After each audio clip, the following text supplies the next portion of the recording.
Bayangkan, kamu dapat pekerjaan, padahal kamu tidak pernah melamar.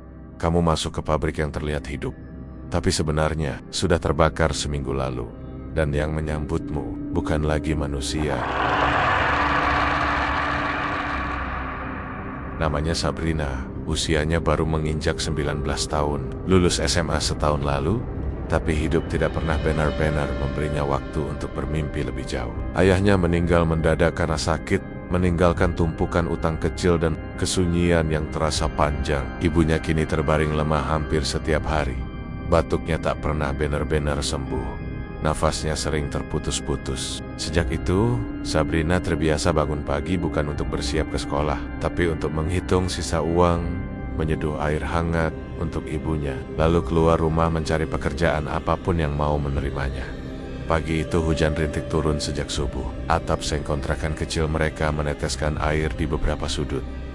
Udara lembab dan dingin meresap sampai ke tulang. Sabrina duduk di ruang tamu yang juga berfungsi sebagai dapur dan kamar, menatap uang kertas lusuh di atas meja plastik. Dia menghitungnya perlahan, satu persatu, berharap ada keajaiban yang membuat jumlahnya bertambah. Tapi hasilnya sama saja, tidak cukup untuk membeli obat ibunya minggu depan. Ibunya tertidur di balik tirai tipis. Nafasnya terdengar berat. Sabrina menghela napas pelan, menunduk, menahan rasa sesak yang tiba-tiba naik ke dada. Saat itulah ponsel butut di tangannya bergetar. Layarnya retak di satu sudut. Getarannya lemah, tapi cukup membuatnya tersentak. Nomor tak dikenal. Sabrina menatap layar itu cukup lama. Jantungnya berdegup lebih cepat. Biasanya, nomor tak dikenal hanya berarti penawaran pinjaman, penipuan, atau panggilan salah sambung. Tapi entah kenapa, pagi itu jarinya bergerak sendiri. Dia mengangkat panggilan itu. Selamat pagi, apakah ini dengan Sabrina? Suara perempuan. Di seberang terdengar tenang, terlalu tenang. Tidak ada gangguan sinyal, tidak ada suara latar, seolah suara itu muncul langsung di telinganya. Iya, saya sendiri. Dengan siapa? Saya dari Ervo Erika Footwear. Kami ingin mengabarkan bahwa lamaran Anda diterima. Besok Anda bisa langsung datang ke pabrik. Sabrina terdiam. Pandangannya kosong menatap dinding yang catnya mengelupas. Nama pabrik itu terasa asing, tapi sekaligus seperti pernah dia dengar entah di mana. Maaf Bu, saya kayaknya belum pernah ngelamar ke sana, katanya ragu. Suaranya nyaris berbisik di seberang. Terdengar jeda singkat, hening yang aneh. Lalu suara tawa kecil, pelan, tanpa emosi. Mungkin Anda lupa, banyak pelamar begitu. Yang penting besok jam 8 pagi. Jangan terlambat. Nada itu datar, tapi ada tekanan halus di setiap katanya. Sebelum Sabrina sempat bertanya lebih jauh, sambungan telepon langsung terputus. Sabrina menatap layar ponselnya lama. Tidak ada riwayat panggilan masuk. Seolah telepon itu tidak pernah ada. Tenggorokannya terasa kering. Ada rasa dingin merambat dari telapak tangannya, naik ke pergelangan, lalu berhenti di dada. Tapi di balik rasa aneh itu, ada sesuatu yang lain. Harapan, kecil, rapuh, tapi nyata. Gaji tetap, pabrik besar, staf, administrasi. Pekerjaan yang tidak menguras tenaga seperti buruh harian. Itu lebih dari cukup untuk saat ini. Keesokan paginya Sabrina berpamitan pada ibunya, berbohong sedikit dengan mengatakan dia akan wawancara kerja. Ibunya hanya mengangguk lemah, matanya setengah terpejam. Sabrina memesan ojek dan duduk di jok belakang sambil memeluk tas kecil, berisi map kosong dan pulpen. Sepanjang jalan, hujan masih turun tipis. Kota terlihat pucat dan lesu, seperti baru bangun dari tidur panjang. Alamat yang diberikan membawa mereka ke pinggir kota. Jalanan semakin sepi. Bangunan rumah jarang terlihat. Hingga akhirnya, sebuah pabrik besar berdiri sendirian di balik pagar. City. Tulisan Ervo terpampang di atas gerbang. Hurufnya besar, tapi warnanya sudah pudar. Seperti lama tidak disentuh. Sabrina turun, membiar ojek, lalu berdiri mematung sejenak. Aneh. Tidak ada kendaraan terparkir, tidak ada satpam berjaga, tidak terdengar suara mesin atau aktivitas apapun. Padahal jam di ponselnya menunjukkan hampir pukul 8, waktu di mana seharusnya pabrik ramai oleh buruh dan truk keluar masuk. gerbang besi itu terbuka sedikit. Sabrina mendorongnya pelan. Engselnya berdecit panjang, nyaring, memecah keheningan. Begitu melangkah masuk ke area pabrik, hawa dingin langsung menyergap tubuhnya. Bukan dingin pagi, tapi dingin yang membuat bulu kuduknya berdiri dan nafasnya terasa lebih berat. Di dalam gedung utama, lampu menyala redup. Barisan meja kerja terlihat rapi. Beberapa orang duduk di kursi masing-masing. Mereka menunduk tangan. Mereka bergerak perlahan di atas meja, seperti sedang bekerja, tapi ada yang salah. Wajah mereka pucat pasi, mata mereka kosong, tidak fokus. Gerakan mereka kaku, berulang, seperti boneka yang diputar ulang. Tidak ada suara ketikan, tidak ada suara batuk, tidak ada obrolan kecil seperti di tempat kerja pada umumnya. "Permisi," Sabrina menyapa pelan. Suaranya hampir tenggelam oleh rasa takutnya sendiri. Tidak ada yang menoleh. Tidak satu pun kepala terangkat. Langkah kaki terdengar dari belakang. Pelan, teratur. Sabrina menoleh. Seorang perempuan berdiri di sana. Cantik. Rambut hitamnya tersisir rapi. Pakaiannya formal dan bersih. Wajahnya tenang. Senyumnya tipis. Tapi kulitnya pucat seperti kertas. Seolah darah tidak pernah mengalir di bawahnya. "Sabrina ya?" katanya lembut. "Iya bu," jawab Sabrina, menelan ludah. "Saya Erika, manajer di sini. Selamat datang." Senyumnya tetap terpasang, tapi tidak pernah sampai ke mata. Tatapannya dingin, dalam, dan membuat Sabrina merasa seolah sedang ditimbang, bukan dilihat. Di detik itu, tanpa alasan yang jelas, Sabrina merasa bahwa langkahnya ke dalam pabrik ini mungkin adalah keputusan yang tidak akan bisa dia tarik kembali. Hari pertama kerja Sabrina terasa panjang dan aneh, seperti mimpi yang dipaksa. Berjalan terlalu lama tanpa bisa terbangun. Sejak duduk di kursi besi ruang administrasi itu, perasaannya tidak pernah benar-benar tenang. Ruangan itu luas, tapi terasa sempit. Dindingnya tinggi, dicat putih kusam, dan jendelanya besar-besar. Namun cahaya yang masuk justru membuat suasana semakin dingin dan muram. Di hadapannya tergeletak setumpuk map berwarna coklat pucat. Jumlahnya banyak, disusun rapi, tapi entah kenapa terlihat seperti sudah lama berada di sana. Ada bau apek samar, seperti kertas tua yang disimpan terlalu lama di ruangan tertutup. "Tugas kamu sederhana," kata Erika tanpa menatap Sabrina. Perempuan itu berdiri di dekat pintu, memegang map lain di dadanya. "Catat nomor-nomor ini di setiap map urut. Jangan salah." Nada suaranya datar, tidak mengandung ancaman, tapi juga tidak memberi ruang untuk bertanya. Sabrina mengangguk, pelan, meski tenggorokannya terasa kering. Dia menarik map pertama ke hadapannya dan membukanya perlahan. Kosong, tidak ada kertas, tidak ada dokumen, tidak ada apapun selain sampul map itu sendiri. Sabrina membuka map kedua, lalu yang ketiga. Semuanya sama, kosong. Hatinya mulai berdebar tidak karuan. "Bu, ini kosong semua," ucapnya akhirnya, mencoba terdengar sopan, meski suaranya sedikit bergetar. Erika terdiam beberapa detik, lalu perempuan itu menoleh. Tatapannya dingin, tajam, seolah menembus wajah Sabrina sampai ke pikiran terdalamnya. "Kerjakan saja," katanya singkat, tidak ada penjelasan. Tidak ada alasan. Sabrina menelan ludah. Dia mengambil pulpen dan mulai menulis angka 1 di map pertama, lalu 2 di map kedua, dan seterusnya. Bunyi gesekan pulpen dengan kertas terdengar terlalu keras di telinganya sendiri. Setiap angka yang ditulis terasa sial-sial, tapi Sabrina tidak berani membantah. Jam dinding di atas pintu menarik. Jarum jam menunjuk angka 9. Dia meliriknya sesekali sambil terus bekerja. Tapi setelah menulis belasan map, Sabrina sadar ada yang aneh. Jarum jam itu tidak bergerak, tidak maju 1 menit pun. Namun tubuhnya mulai terasa lelah. Bahunya pegal, matanya panas, seolah waktu tetap berjalan. Tapi jam di ruangan itu menolak mengakuinya. Udara semakin dingin, menusuk kulit, membuat jari-jarinya kaku saat memegang pulpen. Dari sudut matanya, Sabrina melihat para pekerja lain tetap duduk di meja mereka. Posisi mereka tidak berubah sejak dia masuk. Tangan mereka bergerak pelan, berulang, seperti mesin rusak yang dipaksa terus bekerja. Tidak ada yang berdiri, tidak ada yang ke toilet, tidak ada yang berbicara. Keheningan di ruangan itu terasa berat, bahkan terlalu berat. Sesekali, dari lorong belakang, terdengar suara langkah kaki. Berat, pelan, irama langkahnya tidak teratur. Seperti seseorang yang berjalan sambil menyeret kaki. Setiap kali suara itu muncul, Sabrina otomatis menoleh ke arah lorong kosong. Lorong itu panjang dan gelap. Lampunya menyala, tapi cahayanya redup dan tidak menjangkau ujung. Tidak pernah ada siapapun di sana. Saat Sabrina kembali menghadap meja, suara langkah itu menghilang, seolah tidak pernah ada.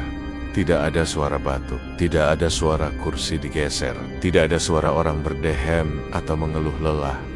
Bahkan suara napas pun tidak terdengar. Parah, jumlah orang di ruangan itu tidak sedikit. Sabrina mulai merasa pusing. Kepalanya berat, keringat dingin merembes di punggungnya meski udara sangat dingin. Setiap kali dia berhenti menulis dan mengangkat kepala, perasaan tidak nyaman semakin kuat. Seperti ada yang memperhatikannya dari tempat yang tidak bisa dia lihat. Menjelang sore, atau setidaknya waktu yang terasa seperti sore, lampu-lampu di ruangan itu berkedip. Sekali, dua kali, lalu stabil kembali. Di saat yang sama, suhu ruangan turun drastis. Napas Sabrina mulai terlihat tipis di udara. Dia tanpa sengaja melirik pantulan dirinya di kaca jendela.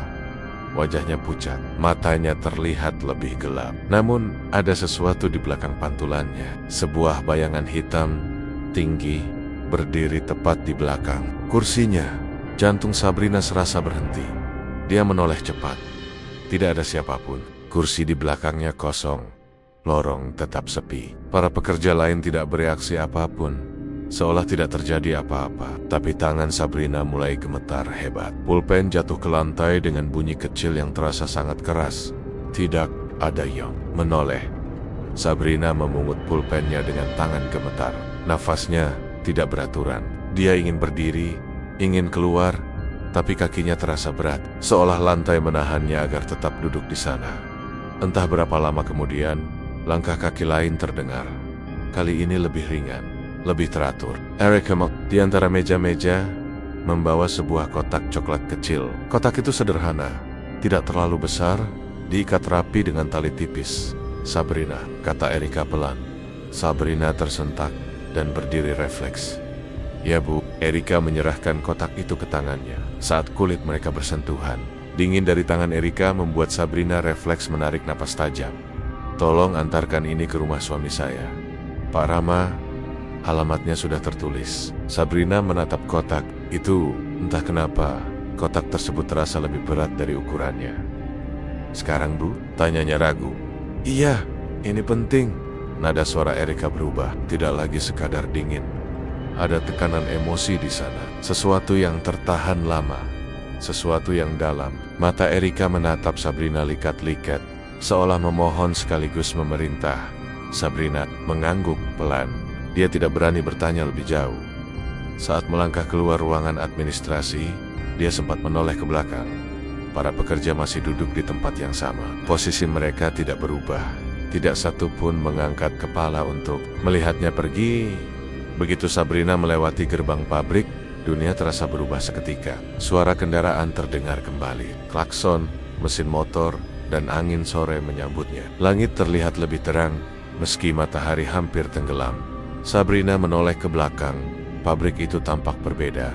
Catnya terlihat lebih kusam dan dingin, retak di beberapa bagian. Tulisan RFO di atas gerbang nyaris tak terbaca. Bangunan itu terlihat seperti sudah lama tidak dihuni, bukan seperti tempat yang baru saja dipenuhi orang bekerja. Tubuh Sabrina gemetar hebat. Bulu kuduknya berdiri. Tanpa berpikir panjang, dia memanggil ojek dan menyebutkan alamat rumah Pak Rama. Perjalanan terasa cepat, tapi juga panjang. Sepanjang jalan, bayangan wajah Erika terus terlintas di kepalanya. Tatapan dingin itu. Notice, kotak di pangkuan Sabrina terasa semakin berat. Akhirnya, dia tiba di sebuah rumah besar, di kawasan yang cukup sepi. Lampu teras menyala redup. Sabrina turun membiar oyek, lalu berdiri ragu di depan pintu. Dia menarik napas dalam-dalam sebelum menekan bel. Pintu terbuka perlahan. Seorang pria paruh baya berdiri di sana. Wajahnya terlihat lelah, lengket. Di bawah matanya tebal, matanya merah, seperti orang yang sudah lama tidak tidur nyenyak. "Ya," katanya pelan. "Saya Sabrina, Pak." Dari Ervo, ini titipan dari Bu Erika, ucap Sabrina sambil menyerahkan kotak itu. Wajah pria itu langsung berubah. Warna di wajahnya menghilang. Tangannya gemetar saat menatap Sabrina. Erika, suaranya bergetar, nyaris tidak terdengar. Iya, Bu Erika, istri Bapak, jawab Sabrina, semakin bingung.